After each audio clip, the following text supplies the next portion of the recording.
오늘 분석할 경기는 10월 30일 목요일 이랴 국야 국농 국배 해축 9게임 준비했습니다. 구독과 좋아요는 더 정확한 분석에 도움이 됩니다. 바로 시작합니다. 첫 번째 경기 한신 대 소뱅입니다. 한신 타이거즈는 오타케 코타로를 선발로 내세워 연패 탈출에 나섭니다. 시즌 9승 4패 평균 자책점 2.85로 코시엔에서 강한 투수이며 교류전에서도 소프트뱅크를 상대로 무실점 투구를 기록했습니다. 하지만 최근 홈 타선의 부진이 심각하고 중심 타선 134번을 제외한 득점 지원이 거의 없습니다. 전날 경기에서도 후반에야 득점이 나올 정도로 타격 리듬이 둔했습니다. 불펜은 4.2이닝 1실점으로 버텼지만 공격 흐름이 막히면 쉽게 반등하기 어렵습니다. 소프트뱅크 호크스는 아리아라 코에이를 앞세워 시리즈 종결을 노립니다. 1차전에서 6이닝 2실점 패배를 했지만 전반적으로 안정적인 피칭을 보여줬습니다. 이번 등판은 4일 휴식 후 강행군이지만 불펜의 연투를 고려한 전략적 선택입니다. 전날 야마카와의 홈런으로 득점을 올렸으나 하위 타선의 연결이 끊기며 공격 효율이 떨어졌습니다. 불펜의 마츠모토가 흔들린 점도 변수지만 팀 전체의 집중력은 여전히 높습니다. 한신의 타선 침묵이 이어지는 가운데 아리아라의 제구가 유지된다면 소프트뱅크가 우위를 점할 가능성이 높습니다. 자완 공략에 성공한 소프트뱅크 타선이 이번 경기에서도 흐름을 이어가며 근소한 차이로 승리를 가져갈 전망입니다. 두 번째 경기 한화 대 LG입니다. 한화는 라이언 와이스를 선발로 내세워 연승에 도전합니다. 플레이오프 5차전에서 4이닝 1실점 세이브를 기록한 와이스는 포스트 시즌에서 가장 안정적인 투수를 입증했습니다. LG를 상대로도 강점을 보인 만큼 전날 폰세의 투구 이후 분위기 반전을 노립니다. 타선은 손주영에게 막히다. 8회 송승규와 유영찬을 공략해 6점을 몰아치며 폭발했습니다. 비록 빗맞은 안타가 많았지만 김서현을 비롯한 불펜이 자신감을 되찾은 점은 긍정적입니다.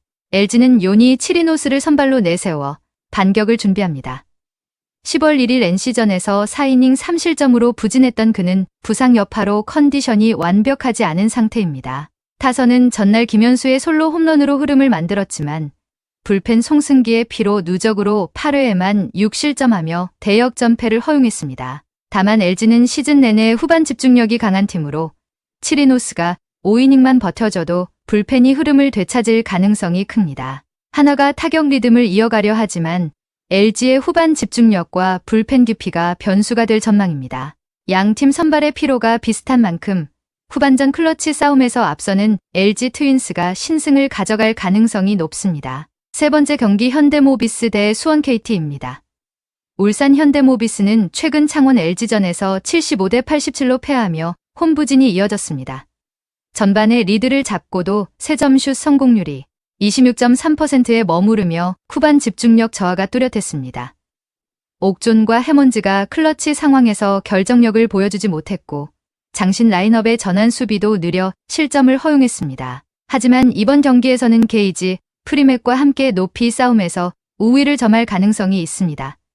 리바운드 주도권만 확보한다면 홈에서 경기 흐름을 잡을 수 있습니다. 수원 KT는 안양 정관장전 87대 92 패배로 3연승과 홈 8연승이 동시에 끊겼습니다.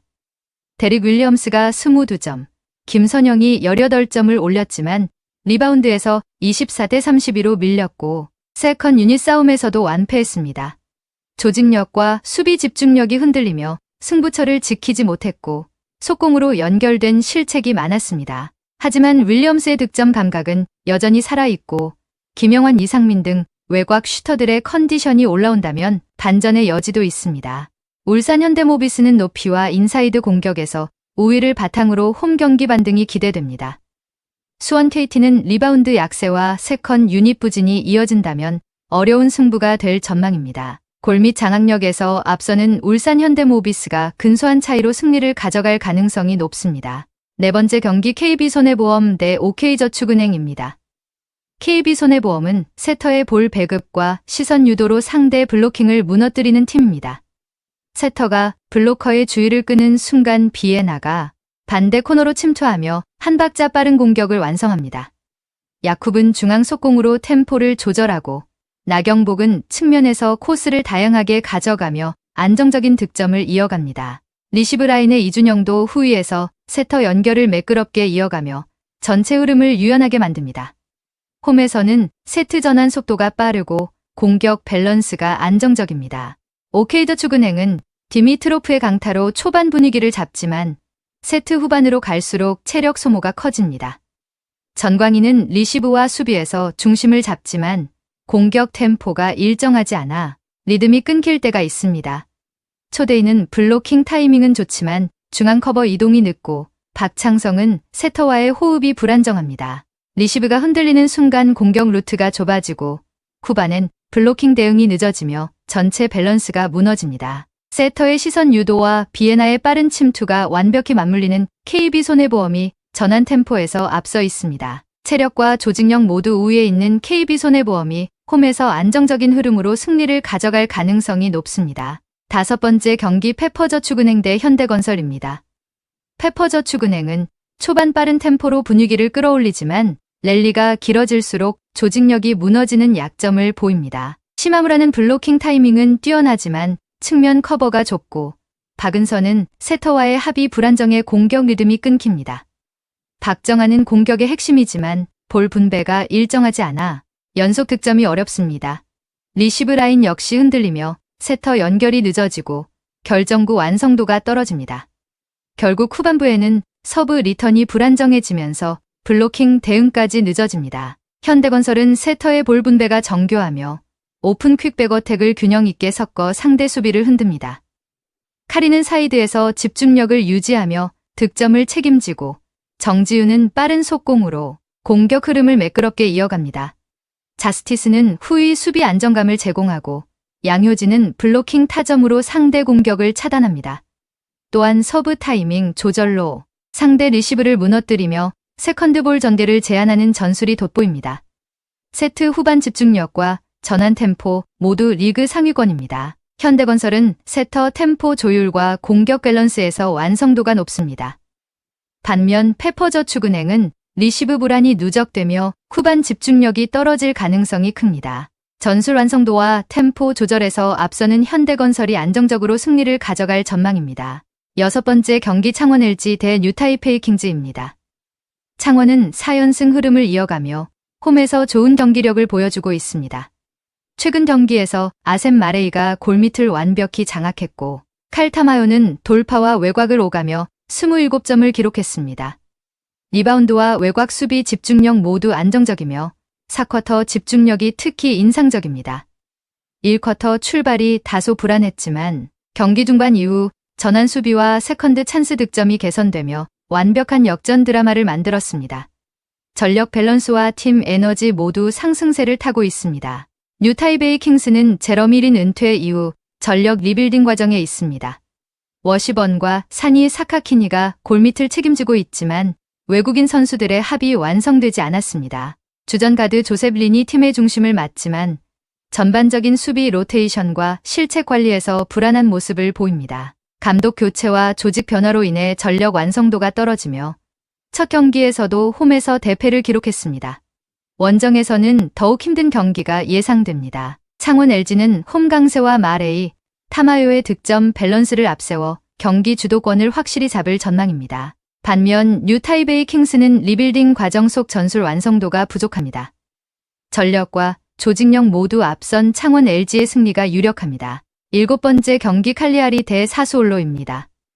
칼리아리는 4-3-1-2 전형으로 에스포지토를 중심으로 한 전방 압박 구조를 완성합니다. 그는 중원에서 전진 패스로 템포를 끌어올리고 보렐리는 피지컬을 활용해 포스트 플레이로 이선 침투를 유도합니다. 폴로른쇼는 활동량이 넓어 커버 범위를 유지하며 좌우 풀백의 오버래핑으로 폭넓은 전개가 이어집니다. 홈에서는 라인을 높여 초반부터 상대 빌드업을 압박하며 빠른 세컨드볼 회수로 공격 기회를 만듭니다. 에스포지토와 보렐리의 연계가 전방 압박과 득점 루트를 동시에 이끌 핵심입니다. 사수올로는 4-3-3을 기반으로 하지만 중원 커버 속도가 느려 압박 연속성이 떨어집니다. 치나몬티의 전방 압박 강도는 낮고 베라디는 수비 가담이 적어 밸런스가 흔들립니다. 볼로카의 패스 타이밍이 일정치 않아 전환 속도가 늦으며 후반에는 집중력 저하로 풀백 라인이 무너집니다. 이로 인해 세컨드볼 대응이 늦고 하프 스페이스가 쉽게 열리며 페널티 박스 근처에서 실점 위험이 커집니다. 칼리아리는 전방 압박 강도와 세컨드볼 장악에서 우위에 있습니다. 에스포지토와 폴로른쇼의 연계가 완벽히 맞물릴 경우 경기 초반부터 주도권을 잡을 전망입니다. 사수올로의 느린 커버 속도와 전환 약점이 노출되며 칼리아리가 홈에서 안정적으로 승리를 가져갈 가능성이 높습니다. 8번째 경기 스파로테 대 흐로닝원입니다. 스파르타 로테르담은 4-3-3 전형을 유지하며 세트피스에서 강점을 보입니다. 리우리첸의 정교한 킥이 반 베르헌, 토른스트라의 공중경합과 결합되어 득점 루트를 완성합니다. 코너킥 상황에서는 장신 자원들이 근거리와 후방 포스트를 동시에 점유하며 세컨드볼 찬스를 노립니다.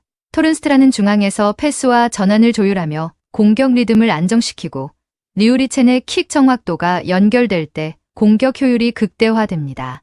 홈에서는 초반부터 세트피스를 중심으로 상대의 수비 블록을 흔들며 리바운드 싸움에서도 집중력을 유지합니다. 크로닝원은 4-2-3-1 전형으로 윌룸손을 중심으로 세컨드볼 전개를 시도하지만 세트피스 수비가 불안합니다.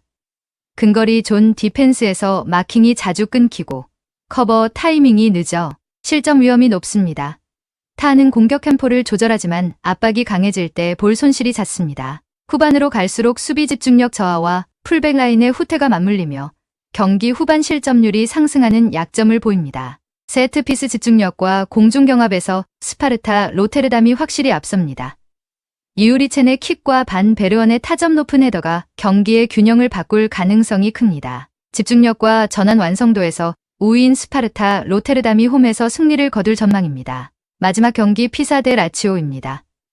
피사는 3-4-3 전형으로 윙백의 적극적인 오버래핑을 중심으로 공격을 전개하지만 측면 뒷공간이 쉽게 열리며 수비 리스크가 큽니다. 풀백이 과도하게 전진하면서 뒷공간 커버가 되지 않고 중원에서의 커버 타이밍도 늦어 라인이 자주 무너집니다. 트라모니는 전개 능력은 뛰어나지만 수비 가담이 늦고 마이스터 역시 후방 전환 시 반응이 느립니다.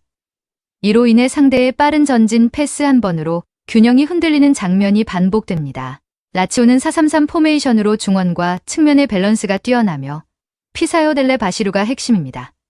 그는 하프 스페이스로 파고드는 대각 침투 타이밍이 예리해 피사의 느린 수비 라인을 쉽게 흔듭니다.